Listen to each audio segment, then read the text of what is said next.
This video will help you sleep and relax. But before we begin, I would like to know which city you're from and what time you're watching this. Now, subscribe to the channel, relax, and let's begin. It all started when I flunked out of college. I was lost, with no direction and mounting student debt. That's when I saw the ad for forest ranger positions in Fire Valley. It seemed like the perfect escape.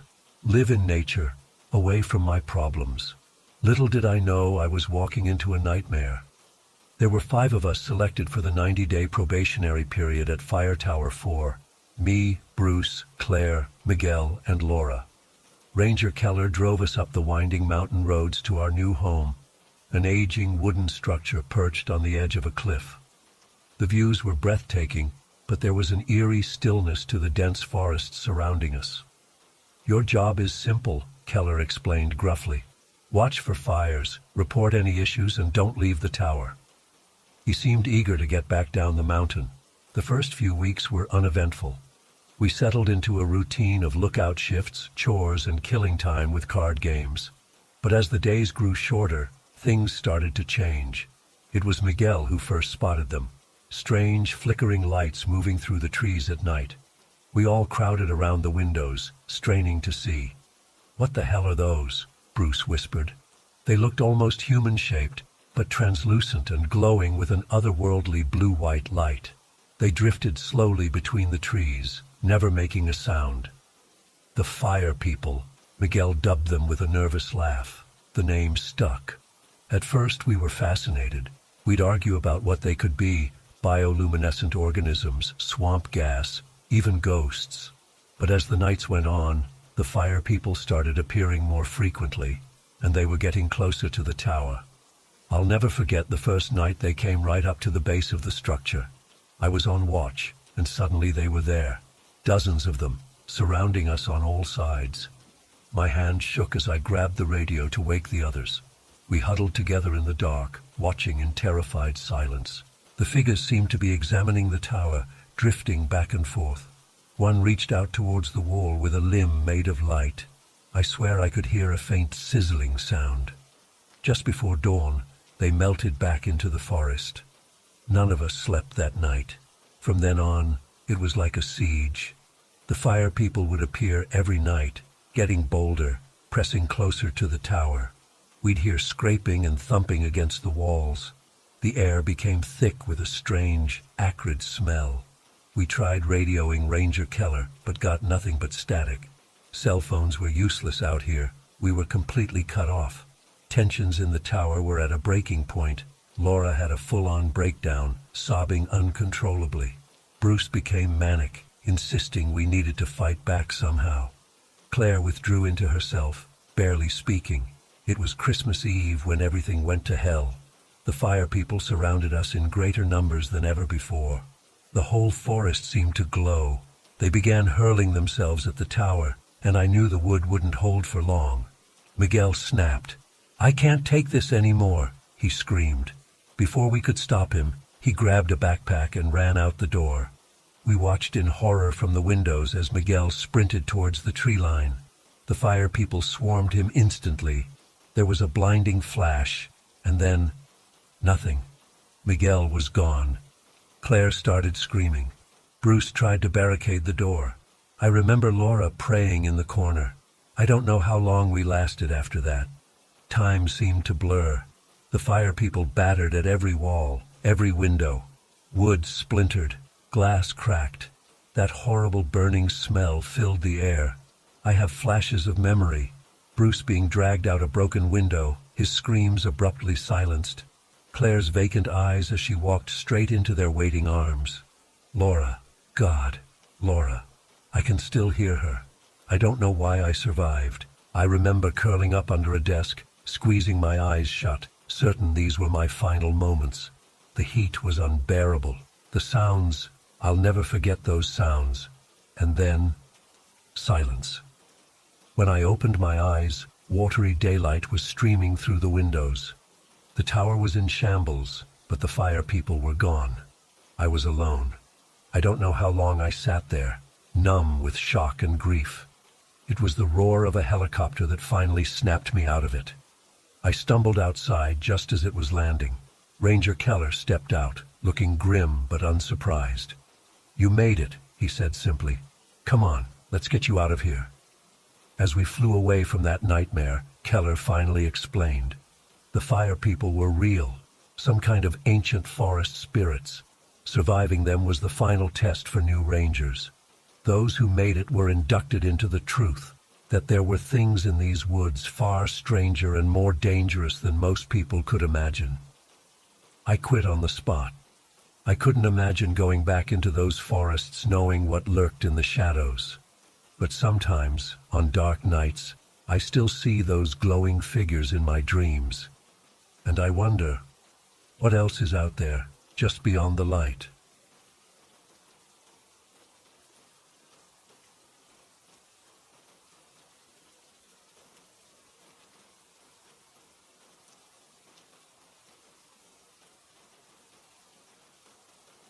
It was a chilly autumn evening in Itch, Ohio.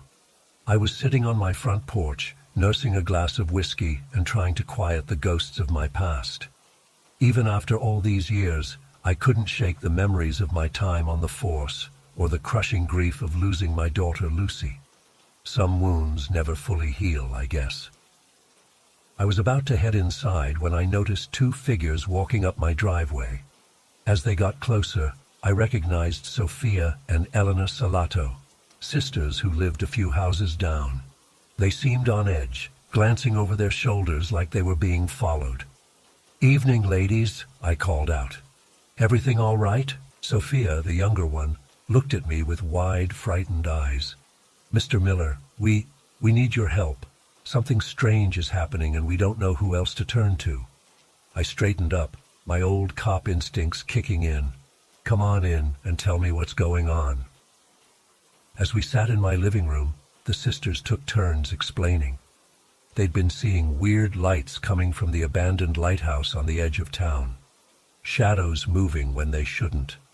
And they swore they heard whispers carried on the wind, speaking in a language they couldn't understand. I tried to reassure them, told them it was probably just kids messing around. But something in their eyes made me uneasy. There was real fear there. "We'll go check it out tomorrow," I promised, "first thing in the morning." They seemed relieved as they left, but I couldn't shake the feeling that something was very wrong. I tossed and turned all night, plagued by nightmares of Lucy calling out to me from some dark, twisted place.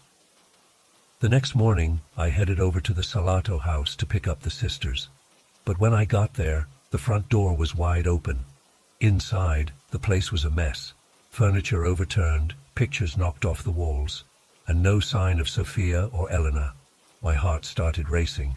This was bad, really bad. I called out their names, searched every room, but they were gone. As I was about to call the police, I noticed something on the kitchen table. A note written in shaky handwriting. "The lighthouse. Help us." I didn't hesitate. I jumped in my car and sped towards the old lighthouse, my mind racing with possibilities.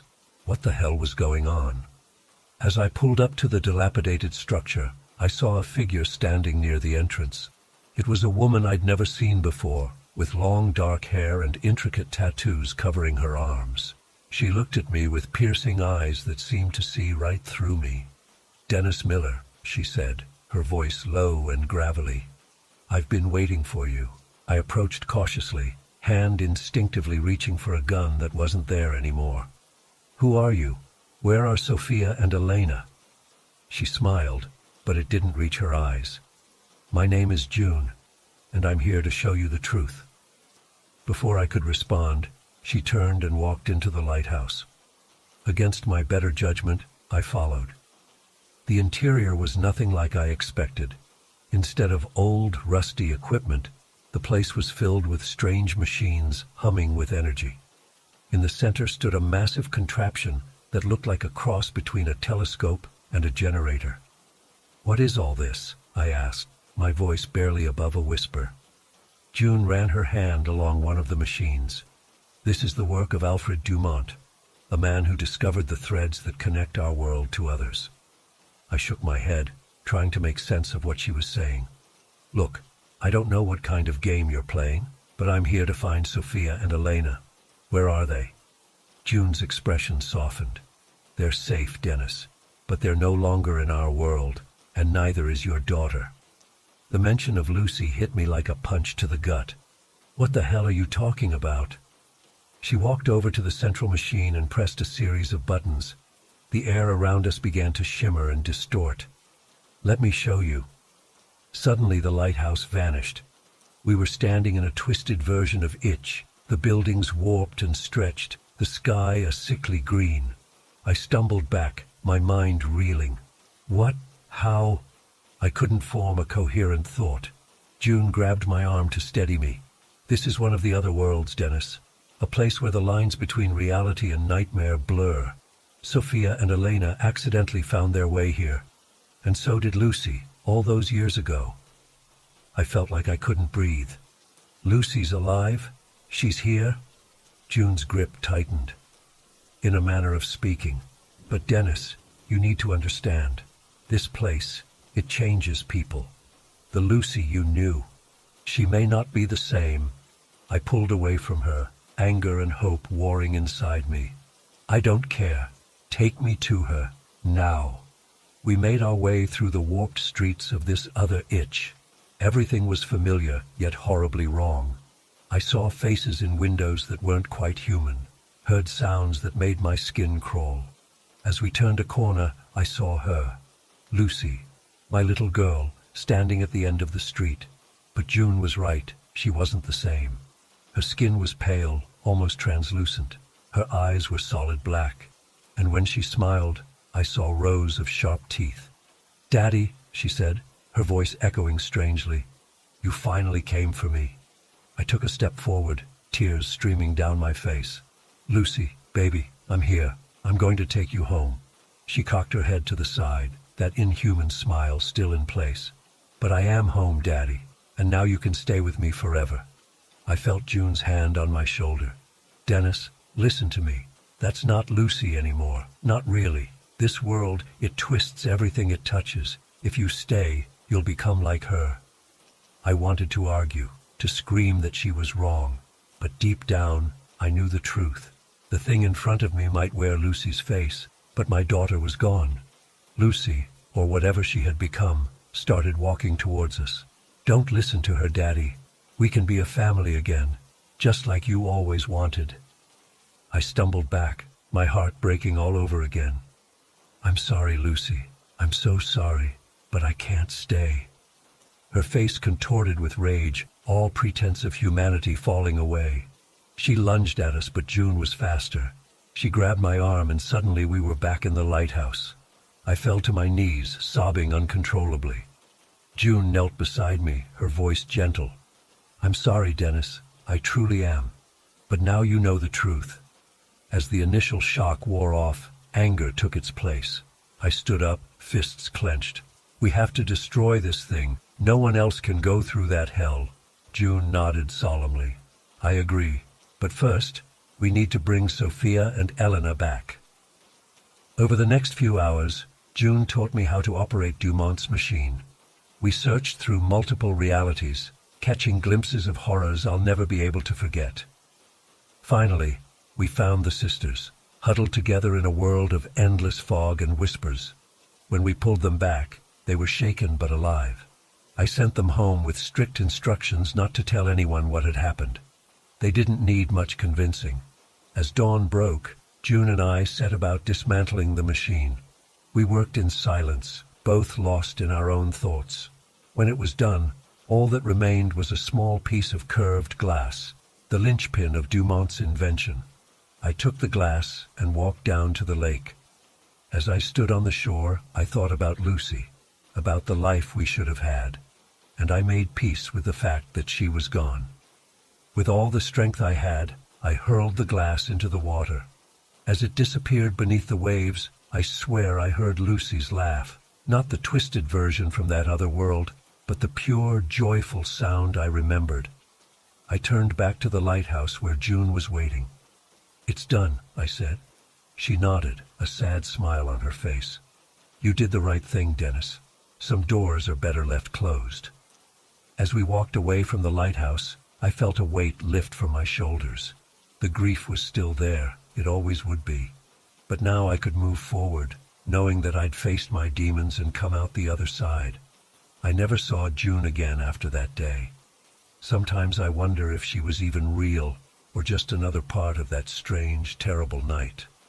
But every now and then, when the wind blows just right off the lake, I swear I can hear whispers from another world, and I smile, knowing that some mysteries are better left unsolved.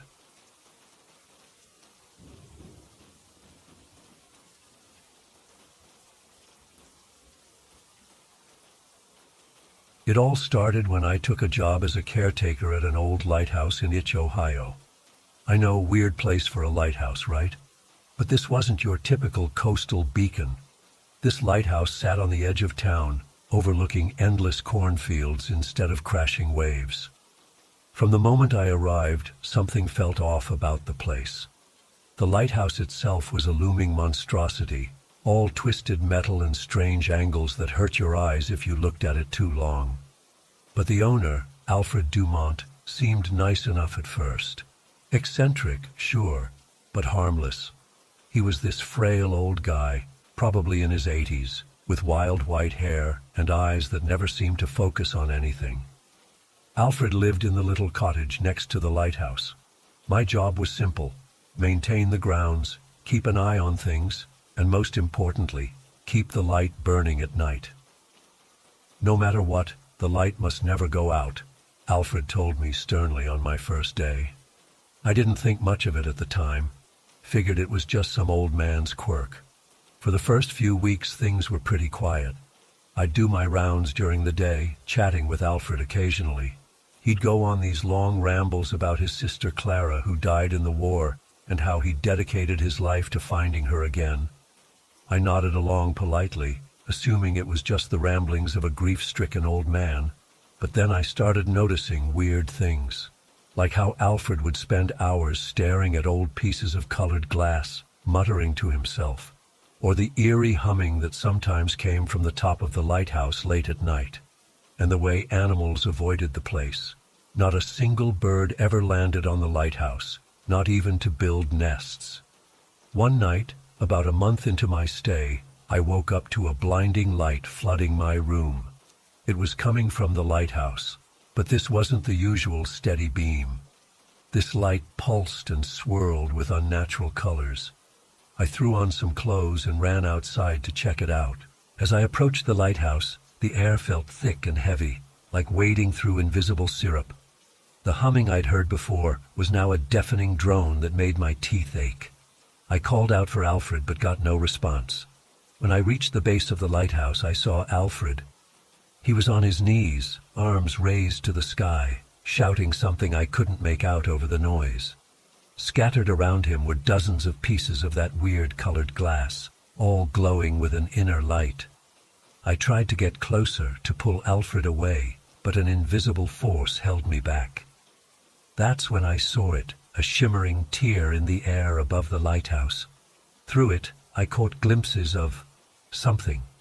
Other places, maybe? Other worlds? It was like looking through a kaleidoscope of reality. Suddenly, Alfred turned to me. His eyes were wild, glowing with the same unnatural light as the glass. "I found her," he screamed. "Clara, she's here." Before I could react, Alfred lunged for the largest piece of glass. As soon as he touched it, there was a blinding flash and a sound like reality itself was tearing apart. When my vision cleared, Alfred was gone. Just gone. All that remained were the scattered pieces of glass, now dull and lifeless.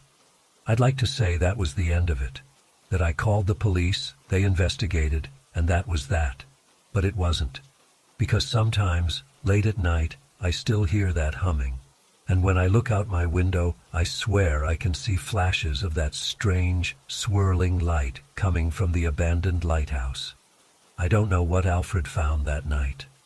I don't know if he really discovered some way to peer into other worlds, or if it was all just the delusions of a broken mind. But I do know this. There are things out there beyond our understanding. things that we're probably better off not messing with. I quit that job the very next day and moved as far from itch as I could. But I can't shake the feeling that whatever Alfred unleashed that night is still out there, waiting, watching. And sometimes, in my darkest moments, I wonder, what if he really did find a way to other worlds? And what if something followed him back? I've tried to rationalize it all away. Tell myself it was just stress, or maybe someone slipped something into my drink. But deep down, I know what I saw was real. The memory of that night is burned into my brain, every terrifying detail as clear as if it happened yesterday. The worst part is the not knowing. Not knowing what really happened to Alfred. Not knowing what he found or what found him. Sometimes I catch myself staring at odd pieces of glass, wondering if I could see what he saw. But then I remember the look in his eyes that night, that mix of triumph and terror, and I force myself to look away. I've done some digging since then, trying to find out more about Alfred and his obsession. Turns out he'd been working on this for decades. After his sister died, he became convinced she wasn't really gone, just elsewhere. He poured his entire fortune into researching parallel worlds, collecting artifacts, and finally building that god-forsaken lighthouse. The locals in Itch had all sorts of stories about Alfred and his lighthouse. Some said they'd seen strange lights and heard unearthly sounds coming from it for years. Others swore they'd seen people around the lighthouse who vanished if you looked at them too long. Most folks just avoided the place altogether. I've thought about going back, just to see if there's any trace left of what happened that night. But every time I seriously consider it, I'm overwhelmed by a sense of dread so powerful it nearly paralyzes me. Whatever's there, it doesn't want to be found. Or maybe it's afraid of what it might find. There are nights when I wake up in a cold sweat, convinced I can hear that damn humming again. I'll run to the window, half expecting to see that swirling, impossible light. But it's always just the normal darkness of night. At least, I think it is. Sometimes I'm not so sure anymore. I've tried talking to people about what happened, but no one believes me. They pat me on the back, tell me it was just a bad dream or too much to drink. But I know what I saw. I know what I felt. That night changed something fundamental about the way I see the world. It's like a veil was lifted just for a moment, and I caught a glimpse of what's really out there. I can't help but wonder about Clara sometimes. Was Alfred right? Is she really out there somewhere, trapped in some parallel world? And if she is, what kind of existence is that? Is she aware? Is she suffering? The thought keeps me up at night sometimes. And what about Alfred? Did he find what he was looking for? Did he reunite with his long-lost sister? Or is he lost now, too, adrift in some incomprehensible realm beyond our own? Part of me hopes he found peace, finally. But another part of me is terrified at the thought of what might have found him instead. I've tried to move on with my life, to pretend that night never happened. But I can't. It's always there, lurking in the back of my mind. Every time I see an old piece of colored glass, or hear an odd humming, or catch a glimpse of a strange light out of the corner of my eye, it all comes rushing back. Sometimes I think about trying to recreate what Alfred did, to see if I could peer through to those other worlds myself. But then I remember the look on his face, the raw fear mixed with manic glee, and I know I could never risk it. Whatever's out there, it's not meant for us to see. So I live with this knowledge, this burden. I go about my days like everything's normal, but inside I'm screaming. Because I know the truth. Our world isn't what we think it is. Reality is so much stranger, so much more terrifying than we could ever imagine. And sometimes, if you look in just the right way, with just the right tools, you can see beyond the veil. But once you do, you can never unsee it. I don't know why I'm sharing this now. Maybe I'm hoping someone out there has experienced something similar. Maybe I'm just trying to warn people. Or maybe I'm finally losing my grip on reality, just like Alfred did. All I know is that I'll never forget that night at the lighthouse. and I'll always wonder what's really out there, just beyond the light.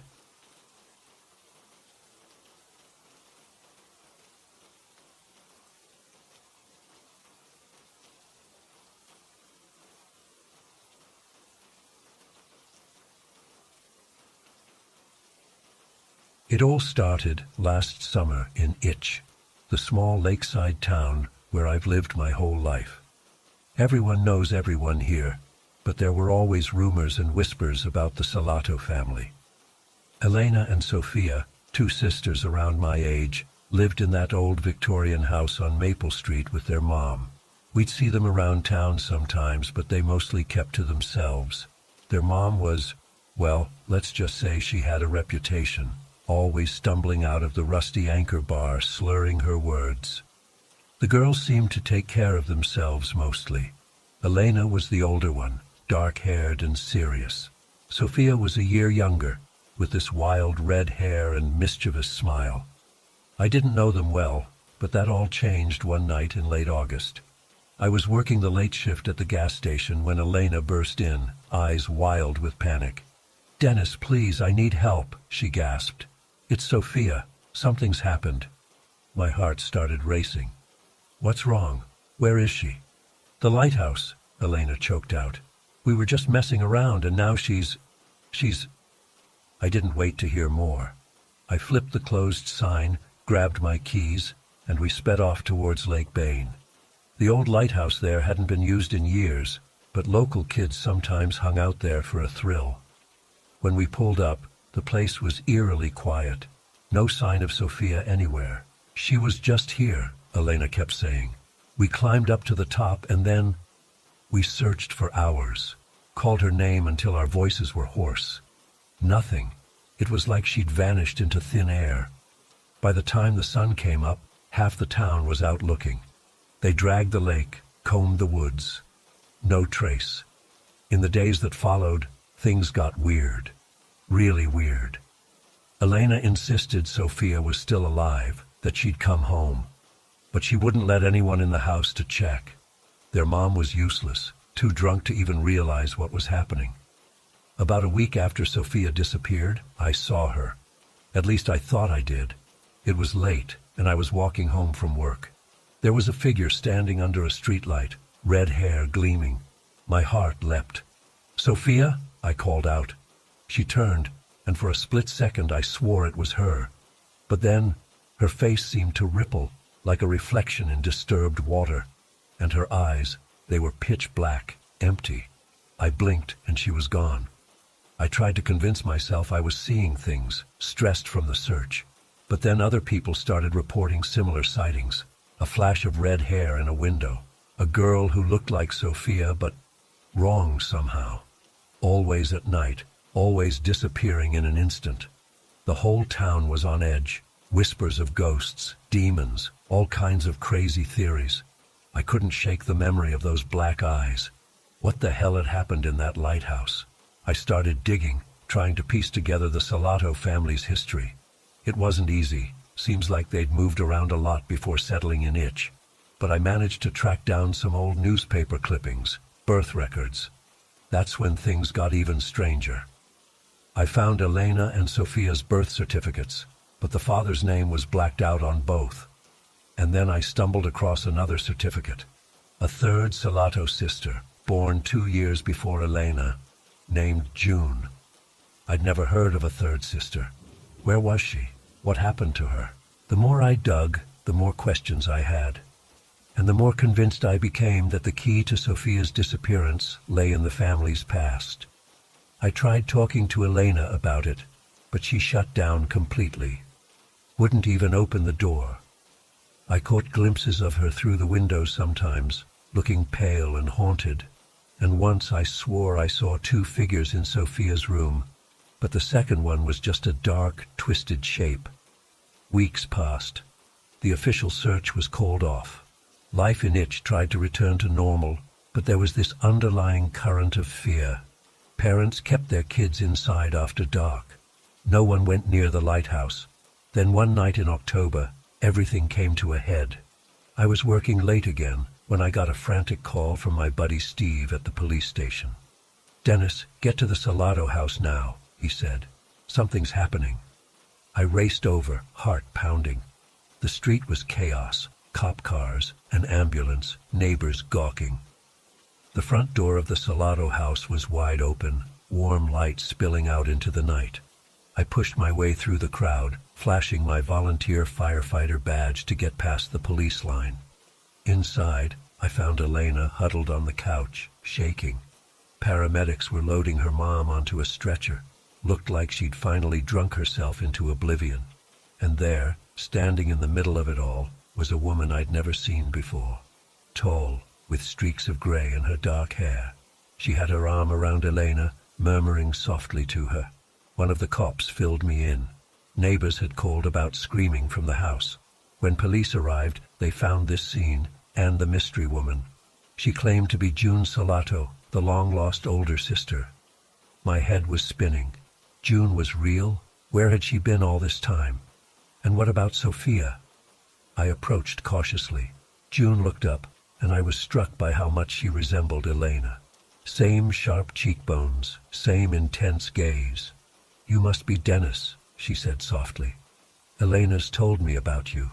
I had a million questions, but before I could ask any of them, I heard a noise from upstairs. A low, guttural moan that made the hair on the back of my neck stand up. June's eyes widened in fear. "She's awake," Elena whispered. June turned to the cops. "You need to leave. Now. All of you. I can handle this." They argued, but something in June's voice brooked no argument. Within minutes, the house was cleared. Just me, Elena, June, and whatever was upstairs. June turned to me. "Dennis, I know you care about my sisters, but you need to go too. It's not safe." I stood my ground. "Not until you tell me what the hell is going on. Where's Sophia? What happened in that lighthouse?" June sighed heavily. "It's complicated. Our family, we're not like other people. We have abilities, a connection to things beyond this world. Sophia, she opened a door she shouldn't have. Let something in." As if on cue, there was a crash from above. A high, keening wail that didn't sound human. June grabbed my arm, her eyes pleading. "Please go. I'll explain everything later, I promise. But right now, I need to help my sister." I wanted to stay, to demand answers. But the look in June's eyes, I knew she was telling the truth. Whatever was up there, it was beyond anything I could handle. I left that night with more questions than answers. In the weeks that followed, the Salato house was quiet. Lights on at odd hours, strange noises sometimes. But June and Elena kept to themselves. Sophia was never officially found. The town slowly began to forget, to move on. But I couldn't shake the memory of that night, of June's words about abilities and other worlds, of that inhuman cry from upstairs. I still see Elena sometimes, at the grocery store or post office. She looks tired, but okay. June too. She's become a fixture in town, protective of her younger sister. They're friendly, but distant, like they're carrying a weight no one else can understand. As for Sophia, sometimes, late at night, I swear I catch a glimpse of red hair out of the corner of my eye, a flicker of movement in the shadows. But when I turn to look, there's never anything there. I don't know if I'll ever understand what really happened that summer. But I do know this. There are things in this world beyond our understanding. And sometimes, it's better not to go looking for answers you're not prepared to face.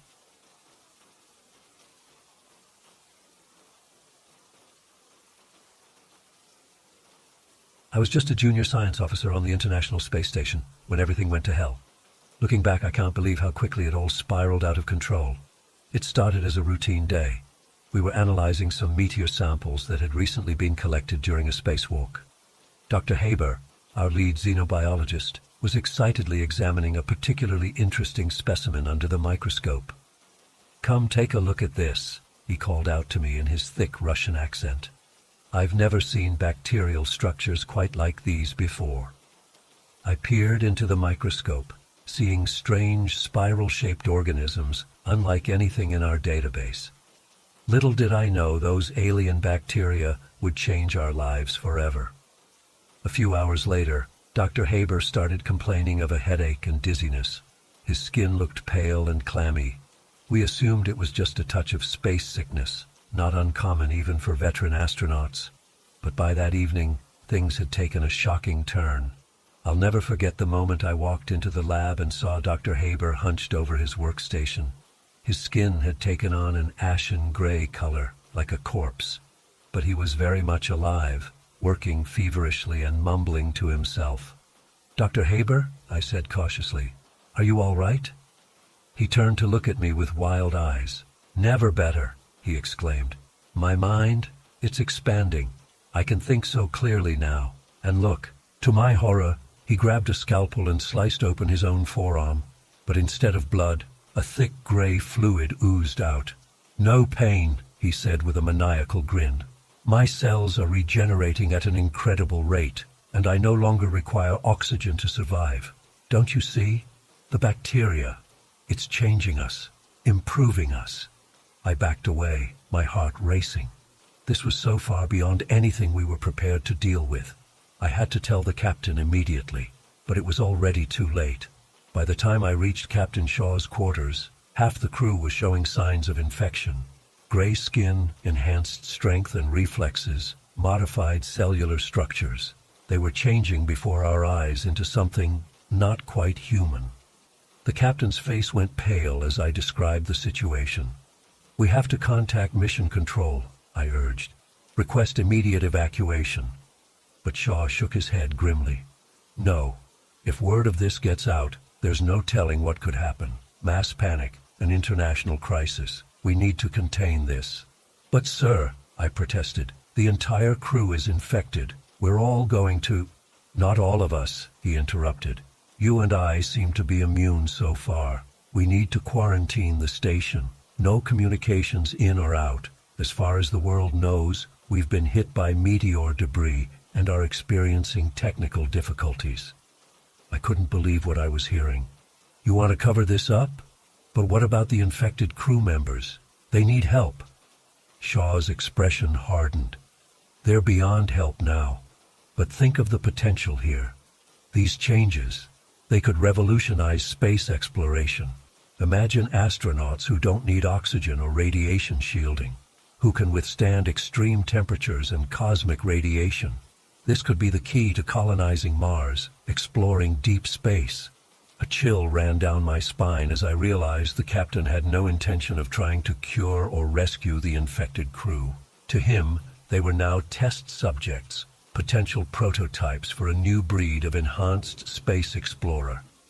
Over the next few hours, we worked to seal off sections of the station, segregating the infected crew members. Their mutations continued to progress rapidly. Some developed tentacle-like appendages. Others' skin became metallic and shimmered like the surface of the meteor samples. A few even seemed to be developing crude exoskeletons. Dr. Haber was by far the most altered. His body had elongated to nearly 7 feet tall, with spindly gray limbs and bulbous head. When he spoke, it was in an eerie, multi-toned voice that seemed to emanate from his entire body. "Why do you fear us?" he asked, as Shaw and I observed him through a containment window. "We are the future, the next step in human evolution. Join us and experience true freedom from the constraints of your frail human forms." I felt my skin crawl. Whatever Haber had become, it certainly wasn't human anymore. As the days wore on, Shaw and I struggled to maintain control of the situation. We were vastly outnumbered by the infected crew, who were growing stronger and more alien by the hour. They seemed to be developing a hive mind of sorts, working in unison to try to break out of their containment. Our cover story to Mission Control was wearing thin. They were getting suspicious about our lack of video communications and garbled transmissions. Shaw knew it was only a matter of time before they sent a rescue mission. On the 5th day, disaster struck. While I was sleeping, several of the infected managed to breach containment. I awoke to blaring alarms and the sounds of inhuman shrieks echoing through the station. Grabbing an emergency oxygen mask, I raced toward the command module. The corridors were in chaos. Writhing tentacles burst through wall panels. Metallic claws tore at airlocks. The very structure of the station seemed to be morphing, overtaken by some kind of organic growth. I found Shaw barricaded in the comm center, frantically sending out a distress call. "Mayday, Mayday," he shouted into the radio. "This is Captain Shaw aboard the ISS. We are under attack by unknown hostile."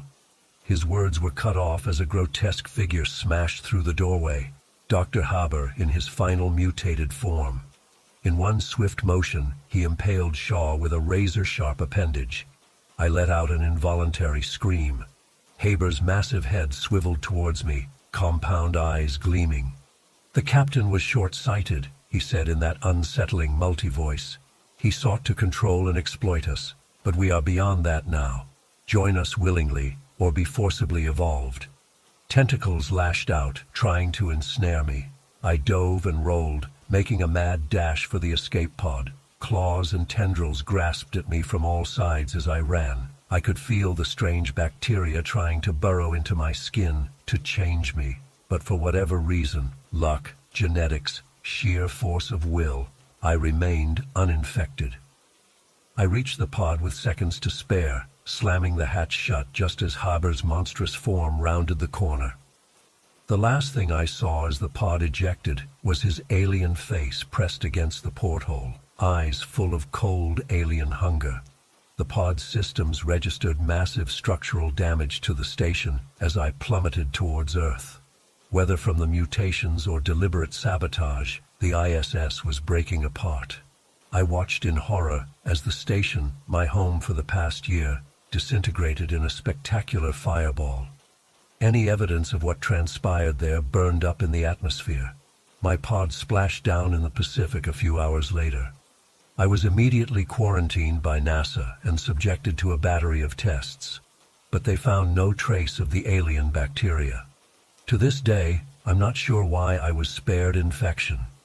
The official story, of course, is that the ISS was destroyed by an undetected meteor strike. My fellow crew members have been declared casualties of a tragic accident, but I know the truth. I still have nightmares about Haber's alien eyes, the writhing tentacles, the horrible transformations, and sometimes, on clear nights, I look up at the stars and wonder, did any of them survive? Are they still out there, evolving into something beyond human comprehension? And will they one day return to finish what they started? I don't have any answers. All I know is that I'll never look at the night sky the same way again. Because now I know with certainty we are not alone in the universe, and some doors, once opened, can never be closed again.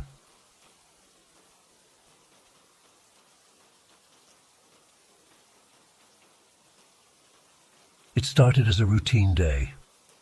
I was doing my usual rounds, checking trail conditions and looking out for any issues.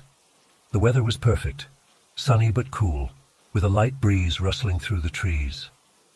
I love days like that in the forest. Around midday, I ran into a hiker named Emma, who seemed pretty shaken up. She told me she had encountered a young boy, maybe 5 or 6 years old, alone and crying in a remote part of the forest. My first thought was that we needed to find this kid's parents ASAP. But as Emma recounted her experience, I realized this was no ordinary lost child situation. She said when she approached the boy to help, he became extremely agitated. Emma tried to calm him down and offer assistance, but he lashed out with shocking strength, actually knocking her to the ground. She showed me some nasty bruises on her arms. I couldn't believe a small child could do that kind of damage. The strangest part was that the boy kept insisting he lived nearby, even though there are no houses for miles in that area. Emma said he pointed deeper into the forest, claiming his home was just past the next ridge. When she tried to lead him towards the ranger station instead, he became even more enraged. I'll admit, I was skeptical of Emma's story at first. I wondered if maybe she had fallen and hit her head and was confused about what really happened. But she seemed completely lucid, just frightened and bewildered by the encounter. I took down all the details and promised to investigate. After Emma left, I radioed back to base about the situation. My supervisor said there were no missing child reports in the area, but to keep an eye out just in case. I spent the rest of the afternoon combing that section of forest, looking for any sign of the boy or his supposed house. As the sun started to set, I was about ready to call it a day. That's when I heard it, a child's laughter echoing through the trees. I called out, asking if anyone was there. For a moment, silence. Then another peal of laughter, closer this time. I followed the sound, my flashlight beam cutting through the growing darkness. Suddenly, I caught a glimpse of movement, a small figure darting between the trees. "Hey!" I shouted. "It's okay. I'm here to help." The boy stepped into view about 20 feet away. He looked exactly as Emma had described, maybe 5 or 6, with tousled brown hair and wide eyes that seemed to glow in the twilight. But there was something off about him. His skin was so pale it was almost translucent, and he moved with an unnatural fluidity. "Hi there," I said, trying to keep my voice calm and friendly. "Are you lost? Let's get you back to your parents." The boy cocked his head to the side and grinned. It wasn't a normal child's smile. It was too wide, showing far too many teeth. "I'm not lost," he said. His voice had a strange echo to it. "I live here. Want to play?" Every instinct told me to get out of there, but I couldn't just leave a child alone in the forest at night. I took a step closer. "Okay, we can play for a little bit, but then we really need to find your family." The boy's grin widened even further. "Catch me if you can," he shouted, and then he was off, running impossibly fast through the underbrush. I chased after him, calling for him to stop, but he was always just ahead of me, giggling and darting between trees. I'm in good shape, but I could barely keep up. We went deeper and deeper into the forest, far off any marked trails. After what felt like hours, I lost sight of him completely. I stopped, gasping for breath, and realized I had no idea where I was. The forest looked different here, older, with gnarled trees I didn't recognize. An unnatural silence hung in the air. That's when I saw the cave entrance. It was half hidden behind a curtain of vines, but there was no mistaking the yawning black hole in the hillside. And there, silhouetted in the entrance, was the boy. "Come on," he called, his voice echoing strangely. "Don't you want to see where I live?" Every fiber of my being screamed at me not to follow him into that cave, but I felt an irresistible pull, like I was caught in a current. My feet carried me forward against my will. As I approached the entrance, the air grew cold. I could hear whispers coming from the darkness, too faint to make out the words. The boy's eyes seemed to glow brighter. "Welcome home," he said, reaching out a pale hand. I woke up the next morning on the forest floor, miles from where I had started. My clothes were torn and dirty, and I had scratches all over my arms and face. I had no memory of what happened after I reached the cave entrance. I've been back to that area of the forest every day since, searching for any sign of the boy or the cave. But I can never find that exact spot again. Sometimes I think I hear distant laughter on the wind, or catch a glimpse of movement out of the corner of my eye. But when I turn to look, there's nothing there. I don't know what to make of what happened. Was it all some kind of hallucination? A vivid dream? Or did I really encounter something beyond explanation in those woods? All I know is that I'll never look at the forest the same way again. And sometimes, late at night, I still hear that eerie, childish laughter in my dreams.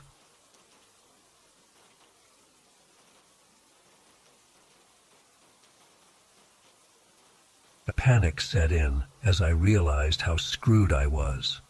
My phone had no signal. I was running low on water, and I had no idea which direction to go. In my frantic rush to find my way back, I lost my footing on some loose rocks and tumbled down a steep slope. Pain shot through my leg as I landed hard at the bottom. I tried to stand but nearly blacked out. My ankle was definitely broken or badly sprained. As I lay there in agony, convinced I was going to die alone in the woods, I heard a voice call out, "Oh my goodness, are you all right?" A woman emerged from the trees, looking concerned. She introduced herself as Haven and said she lived nearby. When she saw the state I was in, she insisted on helping me back to her house to treat my injuries. I was in too much pain to argue, so I let her support me as we slowly made our way through the forest. After what seemed like forever, we reached a rustic cabin nestled in a small clearing. It was bigger than I expected, with 2 stories and a wraparound porch. Haven helped me inside and got me settled on the couch. She bustled around gathering first aid supplies and ice packs for my ankle. As she tended to my injuries, we chatted, and I learned she'd lived out here alone for years. She seemed kind and motherly, clucking over me like a worried hen. "You poor thing, you must be starving. Let me whip up some dinner while that ice does its work," Haven said. She headed to the kitchen, and I heard pots and pans clanging. The house smelled amazing, as delicious aromas wafted out. While she cooked, I took in my surroundings. The cabin was cozy but sparsely decorated. Something felt a bit off, but I chalked it up to my rattled nerves. There were no family photos or personal touches you'd expect in someone's home. The walls were oddly bare. Haven returned with a steaming bowl of stew. It tasted incredible, and I devoured it, suddenly realizing how famished I was. As I ate, Haven peppered me with questions about my life, my family, where I was from. She seemed overly interested in the details. I started to get an uneasy feeling, but told myself I was being paranoid after my ordeal. "Well, dear, you should get some rest. You can stay in the guest room upstairs tonight, and we'll figure out how to get you home in the morning," Haven said warmly. She helped me up the creaky stairs to a small bedroom. I was utterly exhausted and fell into a deep sleep almost immediately. Sometime in the middle of the night, I jolted awake. At first I wasn't sure what had disturbed me. Then I heard it, shuffling footsteps and whispered voices coming from downstairs. My heart started racing. Haven had said she lived alone, so who else was in the house? I strained to make out what they were saying, but could only catch snippets. "Brought us a good one. Need to prepare the ritual. Tim, go check if he's still asleep." Ice ran through my veins. What the hell was going on? I heard footsteps on the stairs and quickly lay back down, feigning sleep. The door creaked open and I sensed someone standing over me, watching. After a few tense moments, they left and went back downstairs. As soon as I was sure they were gone, I eased myself out of bed. My ankle throbbed, but adrenaline was coursing through me. I had to get out of there. I crept to the door and peeked out into the hallway. It was clear, so I quietly made my way to the stairs. Hushed voices drifted up from below. I could just make out Haven talking to someone named Tim. They were discussing some kind of ritual and seemed excited about their new specimen. A chill ran down my spine as I realized they were talking about me. I knew I had to see what was going on. Holding my breath, I crouched down and peered through the stair railings into the living room below. What I saw made my blood run cold. Haven was standing with a young man who I assumed was Tim. But they looked wrong. Their skin had an unnatural, waxy sheen to it. And Haven's face, it was like a mask that didn't quite fit right. As I watched in horror, she reached up and began peeling off her face like it was made of rubber. Underneath was something else, not human. Mottled gray skin, bulbous yellow eyes, a mouth full of needle-like teeth. Tim was undergoing a similar transformation. I had to clamp a hand over my mouth to stifle a scream. "The human's blood smells so sweet," the thing that used to be Haven hissed. "I can't wait to wear his skin." I scrambled backwards, my mind reeling. This couldn't be real. I had to be dreaming. But the pain in my ankle told me this was all too real. In my panic, I bumped against a small table in the hallway. A vase crashed to the floor. The voices downstairs immediately went silent. "Tim, go check on our guest," Haven's distorted voice commanded. "If he's awake, you know what to do." Heavy footsteps started up the stairs. Panicked, I ducked into the nearest room and quietly closed the door. It was pitch black inside. I fumbled for a light switch but couldn't find one. As my eyes adjusted to the darkness, I realized I was in some kind of storage room. Shelves lined the walls, filled with jars and containers. A rancid, coppery smell permeated the air. As Tim's footsteps got closer, I squinted to make out what was in the jars. My stomach heaved as I realized they were filled with eyeballs. Human eyeballs, floating in some kind of liquid. Dozens of them. I bit back a scream and kept looking around frantically for a way out. That's when I saw the skins. Hanging on hooks along one wall were what looked like full-body suits made of human skin. Some were fresh, others dried and leathery. I recognized Haven's face among them. These creatures were wearing people's skins like costumes. The doorknob started to turn.